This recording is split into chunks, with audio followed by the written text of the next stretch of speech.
Hey everyone, Chris Salafia, CEO of PowerPhone, back with another quick video on the goings on at your favorite emergency call handling company. I'm joined today by Erin Winslow. Erin is an implementation manager at PowerPhone and here to regale us with some stories from the road. Erin, thank you so much for being here.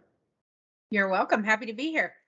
Awesome. So as you know, I attended a briefing you gave to the sales team on some of the protocol customizations you did recently for a customer. And I was so awestruck by what you did, I've asked you back to relay that story. But before we dive in, why don't you just tell us a little bit about your background and how you ended up here at PowerPhone? Sure. Again, thanks for having me here today. I spent 5.5 years volunteering fire and EMS. Started when I was a teenager, high school senior. It was a fun thing to do, and started 911 dispatching. After that, spent 20 years in the trenches, dispatching, training, supervising. I helped create a CIT program for our Western Tidewater Mental Health District.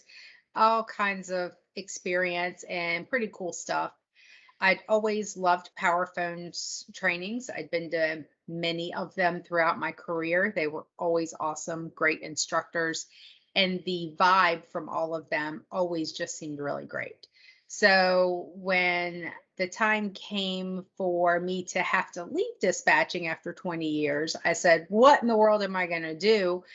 Because these skills don't translate into the civilian world like you would like them to. Um, I had implemented total response in my last agency. We went from not having EMD to implementing the full version of total response and putting that to use for the first time in the city where I worked. It was a very cool honor, but I really loved working with PowerPhone. I loved the vibe. I loved the team. I just loved everything about it. So when I was trying to figure out what to do when my health took a turn and I had to leave dispatching, one of the sergeants that I worked with suggested reaching out to PowerPhone, and my husband asked me multiple times if I'd sent my resume to PowerPhone yet. So one day I called and to change our information for the agency over to the new contact, to my replacement, and I was asked if there was anything else that Nancy could do for me. And I said, actually, are you hiring? And she said, I don't know. Why don't you email your resume? And she told me who to send it to. And then I had a couple of calls and some interviews over the phone, and it was just seemed like a good fit for everybody. So I'm happy to be here. And how long have you been with us now? Almost a year. I'm 6 weeks shy of a year right now. That's awesome. We're keeping you busy? Absolutely. And I love it. I love the vibe of the company, the atmosphere. It's a very cool atmosphere to work somewhere where you can do your job. You empower us to do what we're tasked to do, and it really makes it a great environment, very rewarding to work in that kind of environment. Well, that's also rewarding for me to hear. So thank you. But let's get into it. Why don't you tell us a little bit more about your recent trip and some of the cool things you did for one of our customers. Sure. I actually have had two trips where I did some pretty cool stuff. One of them was in Tennessee, and the agency we discovered during CAD code mapping, and that really seems to be where I discover a lot of the need for a lot of changes. It's in CAD code mapping. We really want to make things work for the agency. That is one of the most rewarding parts of this job, is figuring out what to do to make it better for them. And with this agency, during CAD code mapping, we discovered that our marine incident didn't quite fit with their need for a lost canoer. Our missing didn't quite fit. They needed something that was a little bit of both. So we did that. We worked together and created a protocol for a lost canoer for the agency. We added knowledge-based article information about all the different boat ramps. We put information in there about the leasing companies or the touring companies for the canoes. We made that really easily accessible for the dispatchers. We put in information how they could try to locate these people, so that way, it made it easier for the responders as well. We really put a lot of effort into trying to make it work specifically for the agency, exactly how they needed it.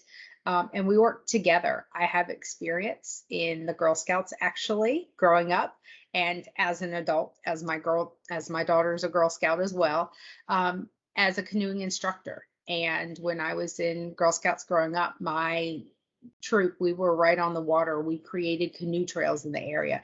So this turned out just by luck to be something I had a lot of experience and knowledge with. And it was a matter of applying all of that to and working with the agency with some of the specifics that they needed for response to make this product work for them. It was very cool. Perfect. The other one that I had actually was I was talking to the agency I was going to 2 weeks later about this protocol, and they said, "Wow, well, we have the Appalachian Trail in our jurisdiction, a lot of it, and we get lost hikers all the time. Is there something that you can do to work with us on that?" So I worked with a contact that I had from my 20 years of dispatching and said, "Hey, as a search and rescue responder, what is it that you need? What information helps you do your job better?" And he gave me some suggestions. I again applied my Girl Scout knowledge and worked with the agency, and one of their volunteer firefighters is also a dispatcher. So he also was very familiar with the response that they send on both sides of the radio. And we all worked together and created this protocol, as well as a procedure for responding to anything that happens on the Appalachian Trail, because that creates a whole other set of response details separate from anything else. So you could have somebody who's not necessarily lost, but hurt or sick. Sure. And need help, and you have to send different resources. And the instructions, the post dispatch, the instructions after, they make a big difference as well. They're definitely different. So having that protocol that they can add to a hotkey and just hit that hotkey to add it right into their program or in their call makes it easy for the dispatchers, and they love it. So we talk a lot about PowerPhone as kind of trying to provide that guided flexibility with keeping everybody on the same page, but allowing the localization to kind of to come forward. So you would use, I'm assuming, use the protocol builder to kind of make those enhancements. Yeah. Absolutely. So we went in there and we still kept to PowerPhone standards as far as, the things that are important to us, but at the same time, we want to empower the agencies to empower their dispatchers to do their job. So it's kind of a trickle down effect. That's awesome. This is a little fun fact about PowerPhone, and you as a newbie may not even know this, but the company name is actually derived from the concept of empowering people. So it was the power of the phone, of course, but also the concept of empowerment. So fun fact for you, and maybe not even all our employees know that. I did not know that.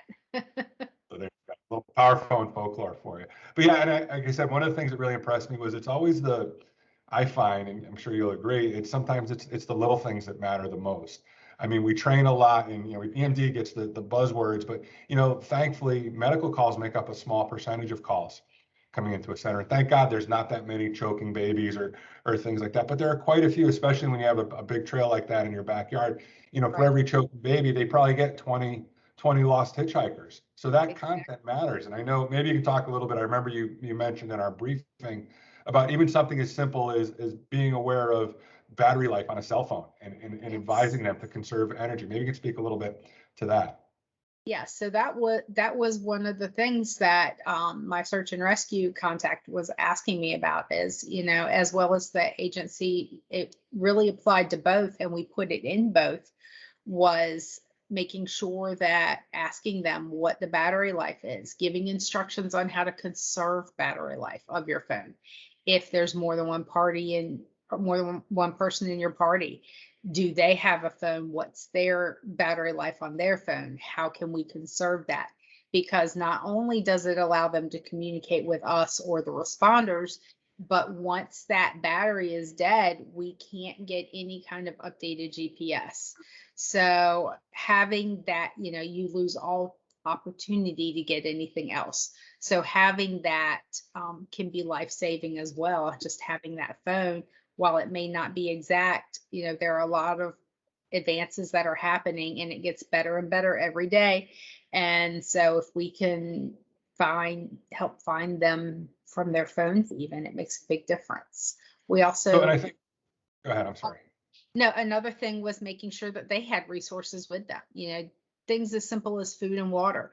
Those are questions that maybe not everybody would think to ask. So you want to make sure that they're prepared as well, in case, and remind them to conserve those resources if it's looking like it's going to be a while. Yeah. And I think that was the point I was just about to make was, so, what I like most about our call handling system is that it can get everybody on the same page. Especially now with some of the things that have happened with the pandemic, there's been a decent amount of turnover within our industry. So the senior people may know to ask about batteries and food and shelter, but a new call taker may not have that experience. And what I like about Total Response is it kind of levels that playing field and keeps everybody on the same page. Agreed. That was part of the reason why I chose Total Response for my last agency. We had a lot of new staff, and I wanted to make sure that, in a small agency where you might have one person working overnight, you could get your first ever, gunshot victim That's right. at 3 in the morning. And I didn't want somebody to freeze because they'd never had a call of that severity before. Well, listen, this was awesome.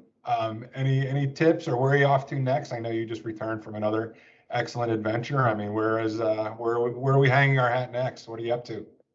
Actually, I live in Virginia, and yesterday I was at an agency just up the road from me. So they were local to me, and I'm kind of working with them. I will be at the Virginia APCO conference at the end of October. And after that, I think I've got a couple of trips to the I's. Illinois, Iowa, and Indiana are going to be my November and December. So I've All right. got Well, listen, around. in September, I myself really appreciate your time, and I'm sure everybody that watches this does too. So listen, I want to say thank you again for doing this. It was invaluable. I really like showing these kind of behind the scenes stuff. I think PowerPhone is working on some pretty good stuff, and you're a big part of that. So thank you for your time today. You're welcome, and thank you.